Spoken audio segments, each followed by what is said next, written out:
Olha, me monitorem aí no horário, por favor, porque eu costumo começar os meus sermões dizendo assim, gente, eu vou falar só umas coisinhas, um pouquinho.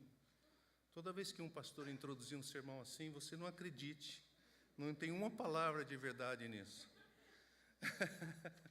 Porque aí a gente se empolga, né? Fica empolgado aqui e vai mais à frente. Eu queria falar sobre a obra de Jesus na nossa vida hoje, baseado em Isaías capítulo 61, que na verdade é um capítulo escrito mais de 700 anos antes de Jesus ter nascido. E quando Jesus iniciou o ministério dele, estando na cidade dele, na cidade onde ele foi criado. Ele não nasceu ali, mas ele foi criado em Nazaré. Arranja uma aguinha para mim, por favor. Já foram pegar? Em Nazaré da Galileia. Então, eu queria começar com esse texto de Lucas, capítulo 18, capítulo 4, versículo 14 e seguintes, porque ele vai citar esse texto de Isaías 61.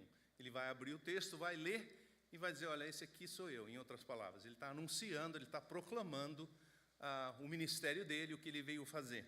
Não é mesmo? Obrigado, Carol. Ele diz assim, Jesus voltou para a Galileia no poder do Espírito Santo. Repete comigo, no poder do Espírito Santo. Tá bom, Jesus andava o tempo todo assim, você lembra disso, né? Ele só falava o que ele ouvia o Pai falar, ele só fazia o que ele via o Pai fazer. Ele andava no poder do Espírito Santo, não é? Jesus voltou para a Galileia no poder do Espírito Santo. Por toda aquela região se espalhou a sua fama.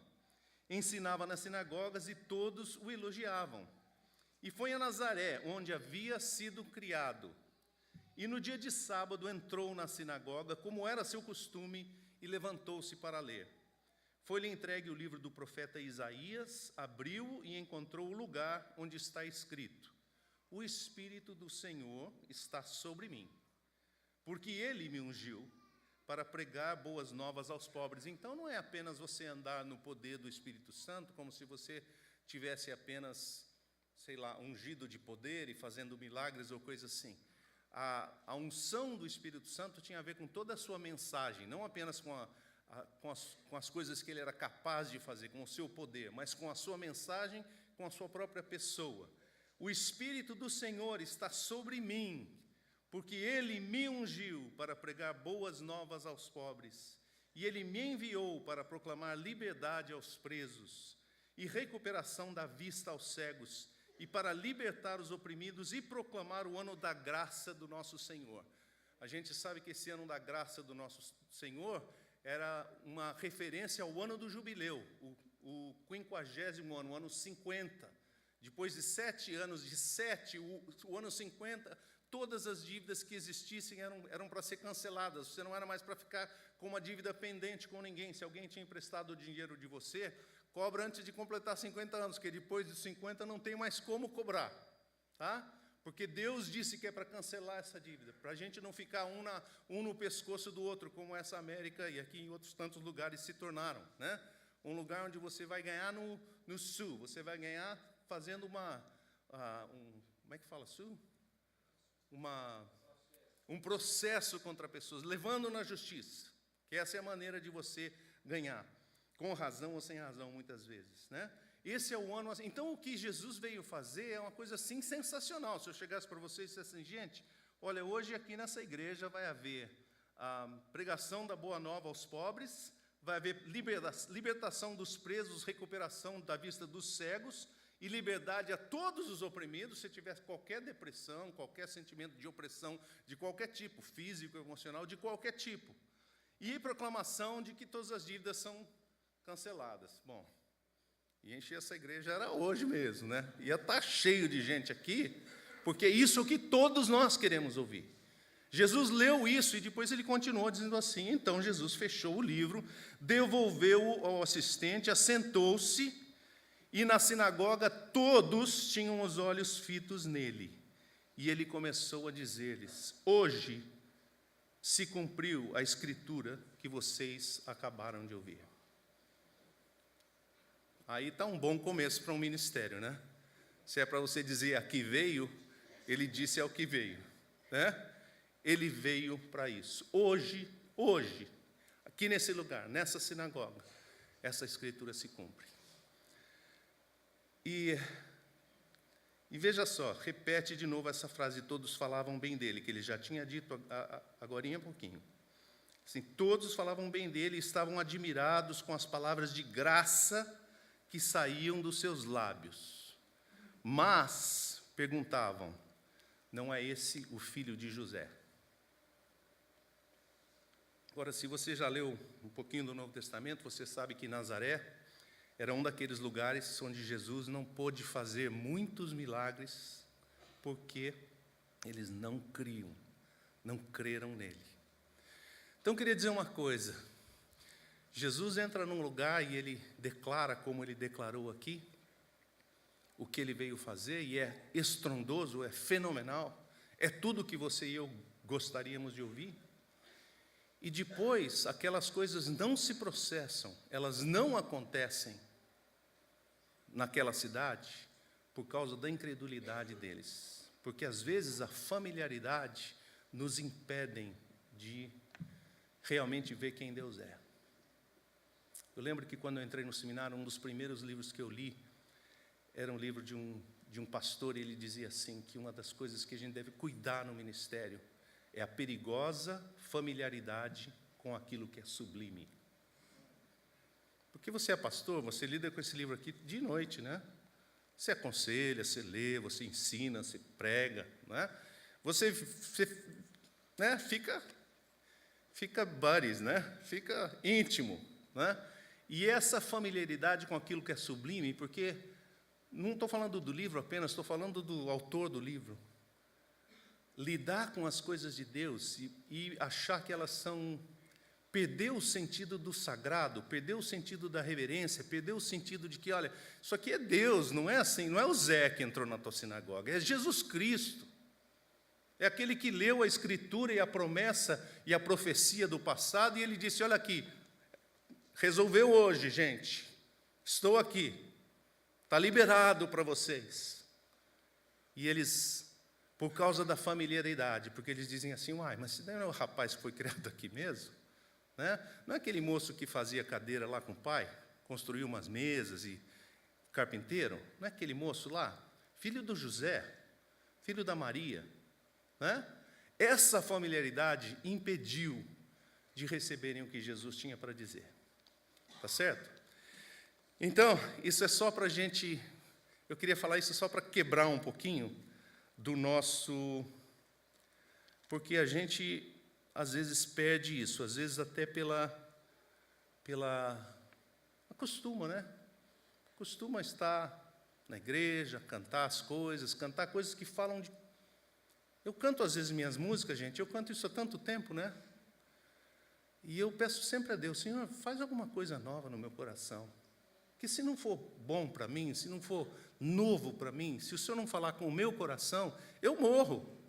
E eu morro cantando música bonita e cheia de instrução bíblica. E o que isso adianta?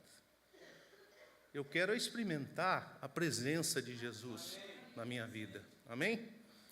Então, agora eu quero dizer um pouquinho, depois que você entendeu essa questão aí, de que a familiaridade às vezes impede a fé, porque Jesus não pôde em muitos outros lugares, lugares que você não esperaria que aceitassem a palavra de Jesus, milhares de pessoas foram tocadas e transformadas e curadas e libertadas, e tudo isso que ele falou aqui, o evangelho foi pregado aos pobres, houve até a ressurreição dos mortos.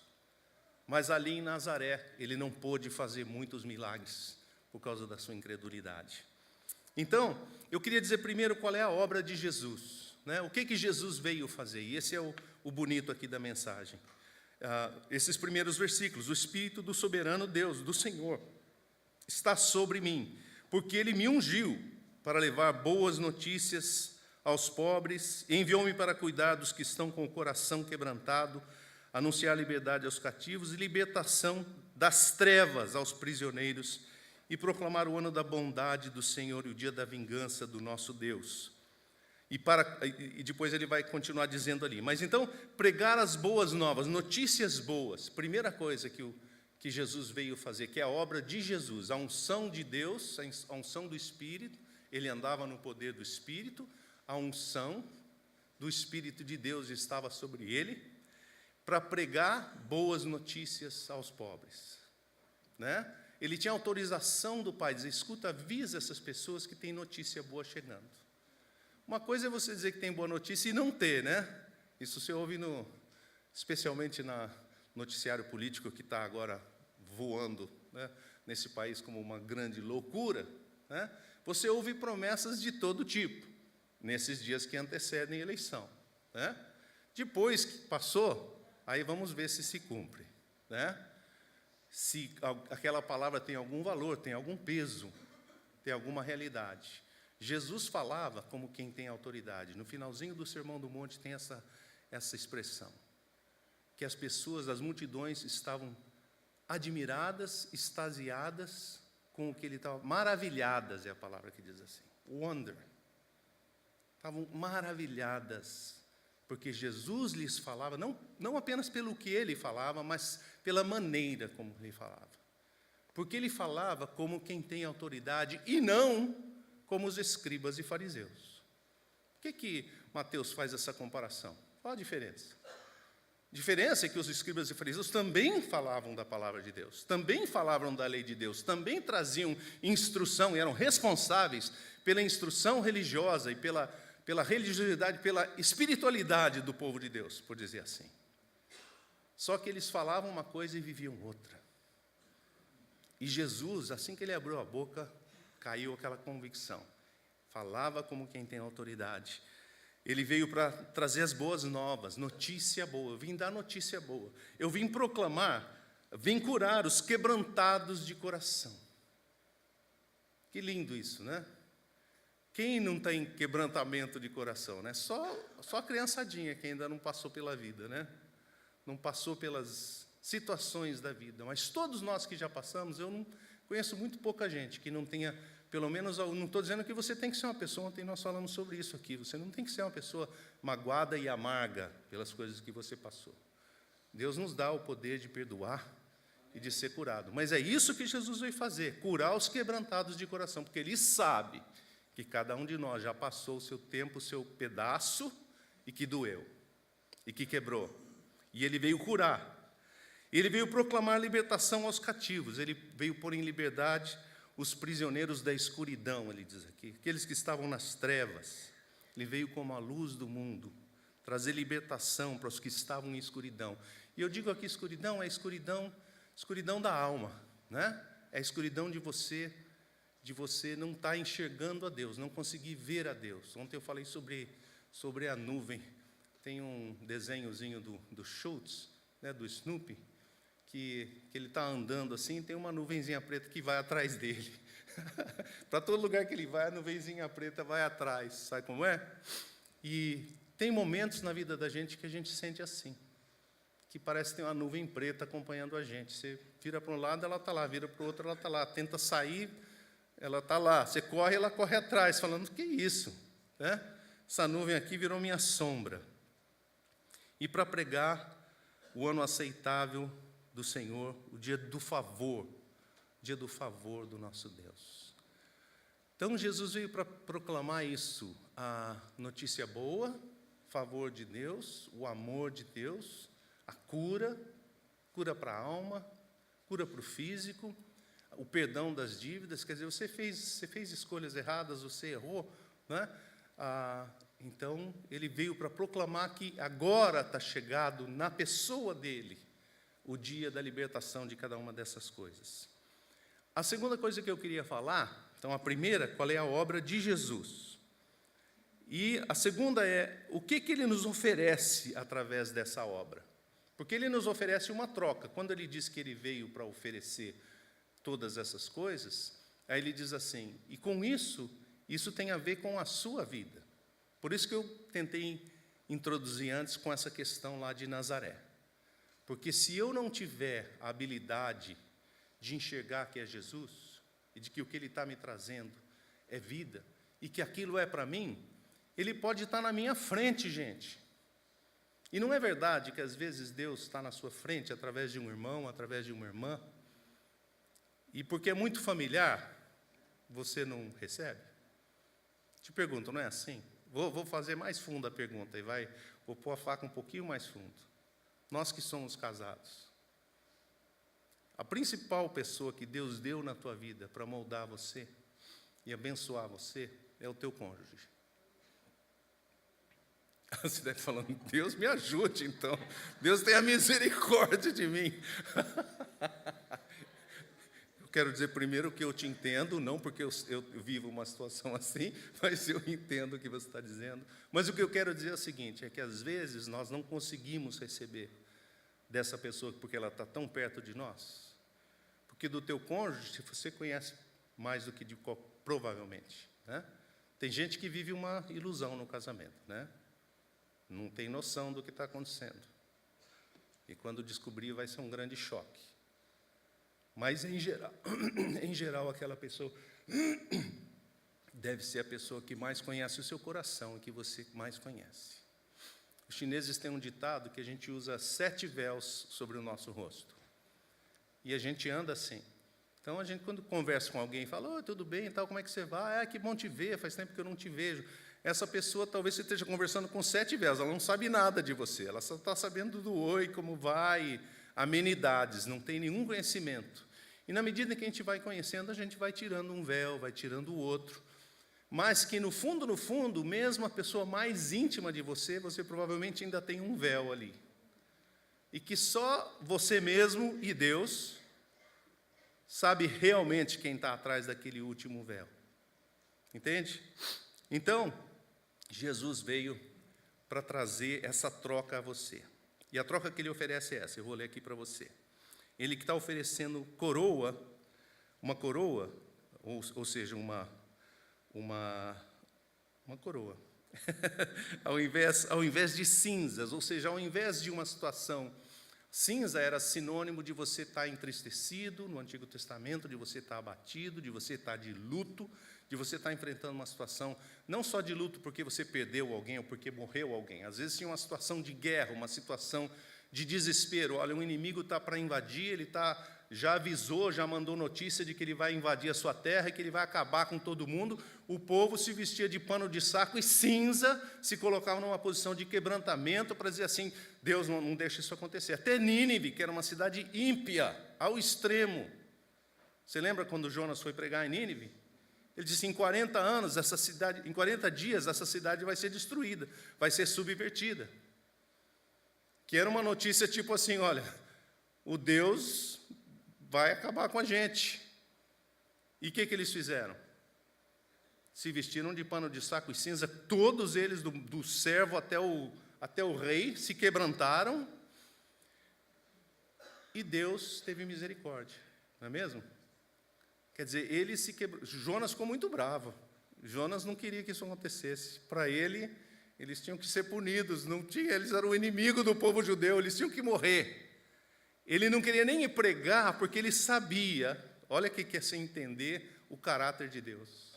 Ele sabia que Deus era tão bom que aquilo podia acontecer. Ele já não queria nem ir nem por causa disso.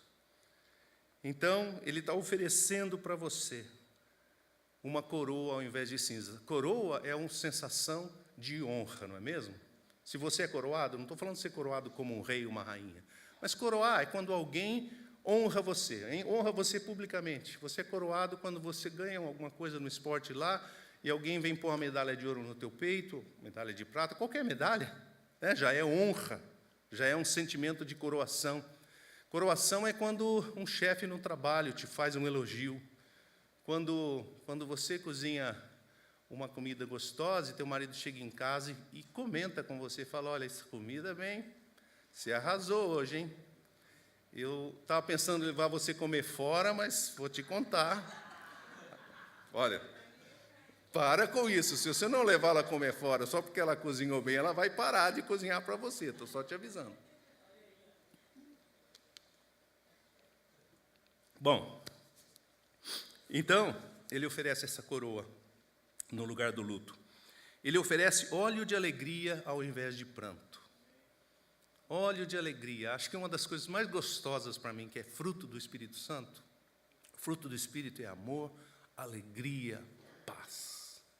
A gente estava comentando ontem sobre um casal que tinha vivido uma situação muito difícil, de traição dentro do casamento, que tinham dificuldade em perdoar. E eu lembro que eu não sabia dessa história, não sabia de que isso tinha acontecido, mas eu me lembro que o marido era uma pessoa parecia sempre muito brava, sabe como é? Parecia sempre de mal com a vida, sabe uma pessoa ranzinza, que está sempre assim. E eu falava, que coisa, sei lá, mas você sabe como é, você não vai. Às vezes é o jeito da pessoa, eu falava, foi o jeito da pessoa, não liga não, ele é meio assim, né? Mas, depois que eles conseguiram lidar com aquilo e haver perdão e reconciliação, você não acredita a fisionomia da pessoa.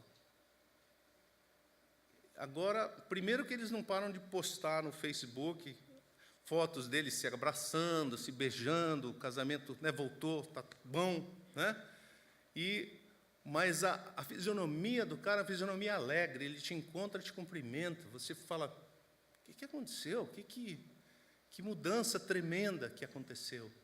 Então, é essa a proposta que Jesus está oferecendo. Ele está dizendo, eu quero tirar de você esse pranto, esse sentimento de que você foi traído, de que as coisas não deram certo e que você agora vai ter que viver essa vida de amargura, essa vida de choro, essa vida de lamentação, né?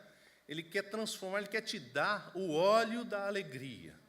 E óleo, de novo, é essa sensação de unção, né? É alguma coisa que o óleo fica, não é? Se você passa água no corpo, você não vai sentir água, mas você passa óleo, o óleo fica, o óleo permanece. Se você quer um bom perfume, é um perfume que é na base de óleo, não na base de álcool ou na base de água, né? Porque aquilo dura mais, você passa e fica aquele cheiro gostoso por um tempo longo. Depois ele vai dar para você vestes de louvor, ao invés de espírito angustiado. Esse, para mim, aqui é a minha área, né? É a minha praia, né? Ele vai tirar, e o espírito angustiado aqui, algumas versões dizem assim, o espírito depressivo, o espírito de depressão. Depressão, gente, é um negócio, uma calamidade, é uma coisa pandêmica, está para todo lado, está em todo lugar, está cheio de gente que não vive se não tomar um remedinho para dormir. E o outro para acordar, e o outro para se sustentar, e o outro para levar o dia. Agora, eu não estou dizendo que não há situações em que você precisa de um remédio para dar uma calibrada, para depois voltar ao normal. Mas o que eu estou dizendo é, se a gente está permanentemente deprimido, então estamos deixando de fazer uso da oferta de Jesus. Ele diz assim, eu posso tirar esse espírito de depressão de dentro de você, e em lugar, eu vou te dar vestes de louvor. Vestes de louvor. Vou te dizer o que a depressão faz, porque eu já tive um tempo de depressão, não tenho vergonha de dizer isso, mas ela deixa tudo cinza. Tudo. O pôr do sol é cinza, a igreja aqui já é um pouco cinza, meio azulada, né? Mas o vitral é cinza, que é cheio de luz, cheio de cores, que eu olho hoje e falo, que lindo esse vitral, amei, né? Eu estava em depressão, olhava para aquilo, não tinha graça nenhuma, tudo era cinza. Deus oferece, no lugar dessa angústia, no lugar dessa depressão, vestes de louvor. E, por fim, Ele oferece a você uma nova identidade. Ele diz assim, e eles serão chamados, quer dizer, Ele vai fazer toda essa mudança e vai te dar essa identidade. Eles serão chamados carvalhos de justiça, plantio do Senhor para a manifestação da sua glória. Então, não apenas Ele vai transformar situações da tua vida e as coisas que estavam pegando, que estavam trazendo depressão, angústia, choro, luto, perda. Ele não apenas vai transformar isso, mas Ele vai te dar uma identidade nova. Ele diz assim, eu não estou apenas dando uma reformada na tua casa. Eu estou construindo uma coisa nova. Você vai ser chamado carvalho, uma árvore de longa vida. Você vai ser chamado carvalho de justiça, quer dizer, a retidão de Deus vai ser a marca da sua vida. Plantado pelo Senhor. Não é uma coisa, não é autoajuda. Tem muito livro de autoajuda, né? Faz isso, levanta, acorda, fala eu estou feliz, fala 15 vezes eu estou feliz. Quer dizer, e vê se a coisa melhora, né? Ele está dizendo, não, eu vou plantar você na minha casa, plantados pelo Senhor na sua casa, para a sua glória. Essa é a nossa nova identidade. Agora, onde eu queria chegar, e qual é o resultado disso? Que para mim esse é o mais bacana. Porque não apenas Jesus declara quem Ele é e o que Ele faz, né? A unção que está sobre Ele e o que aquela unção vai fazer.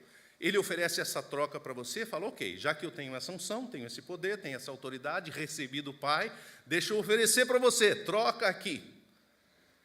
Assim que Ele faz isso, Ele diz assim, e esses que são chamados carvalho, daí Ele muda totalmente, o texto para de falar daquele que é ungido, e começa a falar de nós. Ele diz assim no versículo 4, e eles que são chamados carvalhos de justiça, eles reconstruirão as velhas ruínas, e restaurarão os antigos escombros, e renovarão as cidades arruinadas, que têm sido devastadas de geração em geração.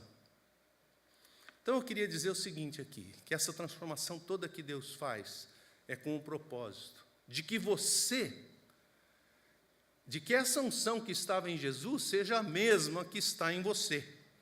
Que na medida em que você aceita a troca, você tira a tua tristeza, o teu luto, você põe a coroa que Ele dá na sua vida, você joga fora essa tristeza e essa angústia, você se cobre dessas vestes de louvor, em vez de você passar o dia dizendo, ai que ruim, ai que ruim, ai que ruim, você passa o dia dizendo, Senhor, como o Senhor é bom.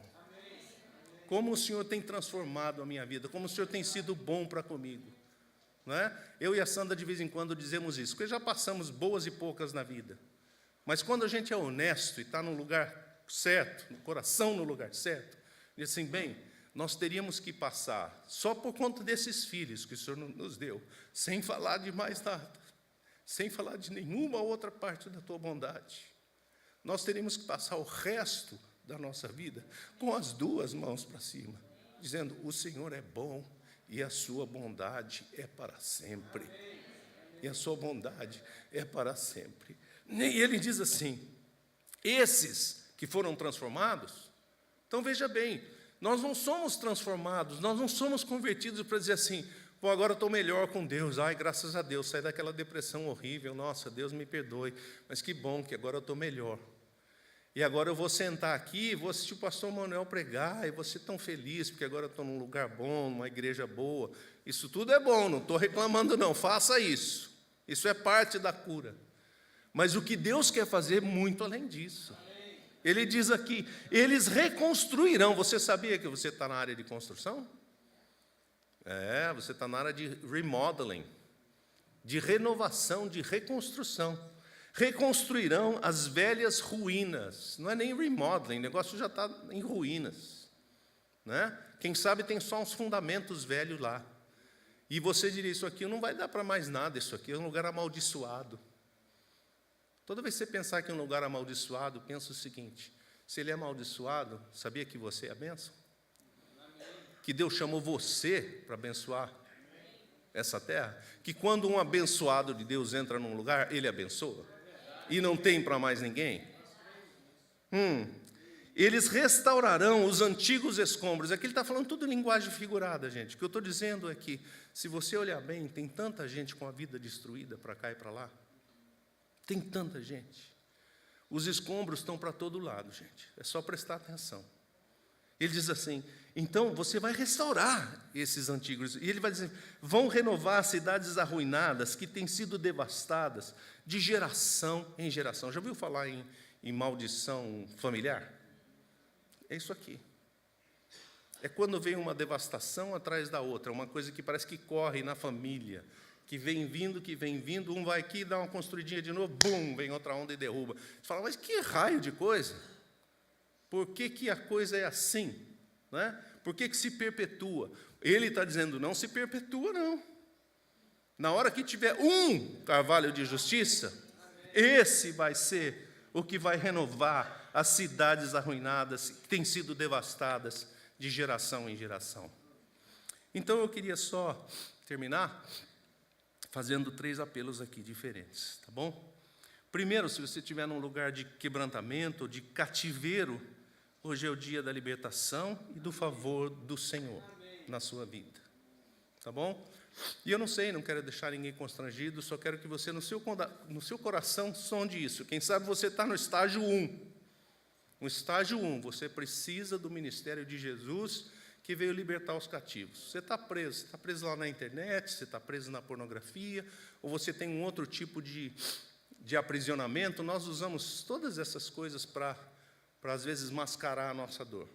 Pode ser o cigarro, pode ser o álcool, pode ser outras drogas, pode ser um relacionamento errado, pode ser todo esse tipo de comportamento em que eu, ao invés de buscar Deus, busco alguma outra coisa para substituir e para acalmar aquela dor que eu estou sentindo lá dentro.